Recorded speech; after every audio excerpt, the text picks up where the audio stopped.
Now let's take a look at how APIs can handle validation and using view models. Back in the code here, we're going to want to have some way to check whether the data being sent to us is valid, therefore we can bring it into our system. APIs are especially prone to this because APIs can be crafted from programming languages. So you don't have the same sort of constraints that we had on the contact page, though even those requests could be crafted. So we have to check and see whether the data sent to us adheres to the rules we have for what is valid and not valid. And we have a way of doing this already, right?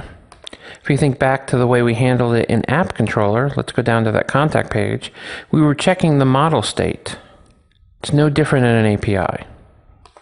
If model state is valid, then we can have a successful returning of JSON to the client.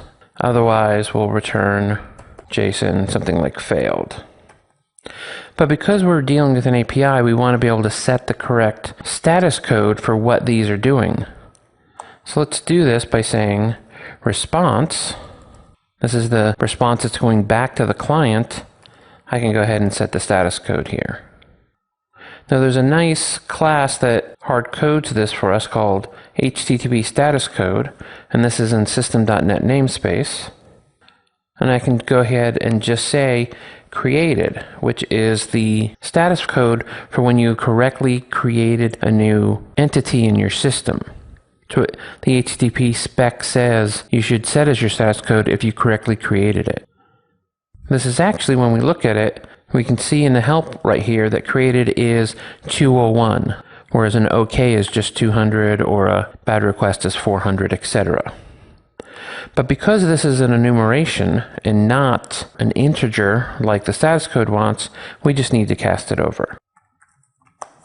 When this fails, we want to do the same thing but use a different status code.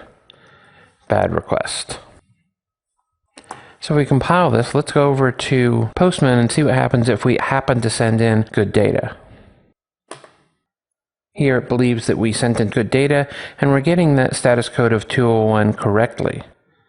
Now we don't actually have a case where model state is going to fail yet, so there's nothing we could do here to specify that's going to cause the model state to be invalid.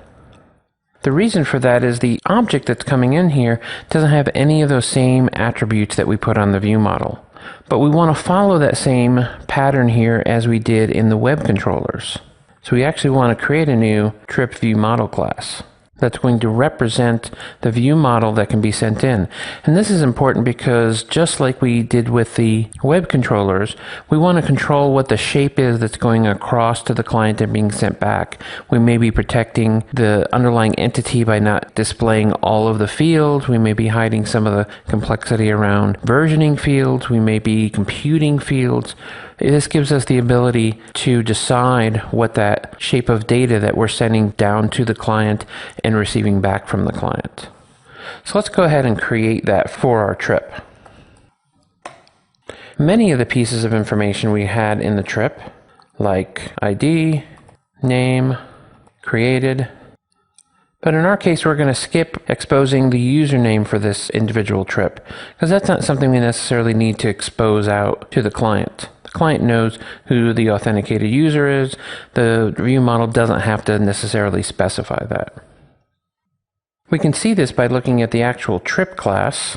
The trip class has that ID, name, and created, but we're going to hide the username, and we'll come back to creating the stop collection in a little bit. So right now, it's probably good enough for our view model to just have these three fields.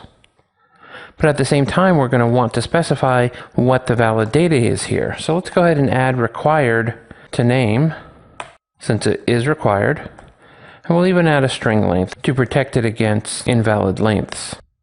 Now in our case, we're not going to require created because we're going to go ahead and set that if we don't have it set.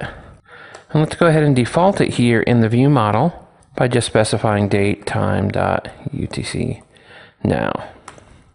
Now this syntax, if you haven't used it for, is the new C# 6 syntax for initializing an auto property.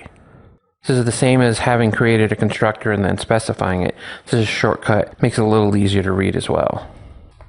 So since we're accepting a view model in here, and let me bring in that namespace, then we can actually do things that will cause an invalid to happen. Let's go back to Postman and change this to be too short. I'll just call it the. In this case, we're getting that bad request back because it failed. But if we lengthen this to the Southern Tour, so it's going to succeed in that length requirement, we now see it's going to allow it through to do the rest of the process. But when we return this, we could even decide that in the JSON, instead of just returning failed, let's return something more interesting, like a new anonymous type that'll be serialized, and then we'll just drop in that model state as data as well. Now, I'm not suggesting that passing in the entire model state when there's a failure is going to be all that useful, but I want you to see that we could pass in some more interesting data so that the client can iterate and see what the actual model problems are. Back to Postman. We change this back to the shortening and issue it. We'll see that we are getting the failure, we're getting the bad request, but it's not going to contain the information about the model state. Now, the model state doesn't have any problems at the object level, but the name property does have a problem, and that is minimum length and maximum length. It's somewhere in that failure to have the right length for our object. Let's go ahead and add Southern Tour, press send. Now we're getting the real deal. But here in our code, we're not going to be able to insert actual trip view models. So we're going to have a way to map from the view models here down into the entity types, and probably vice versa as well. And so next, let's see how we can more adequately do that mapping.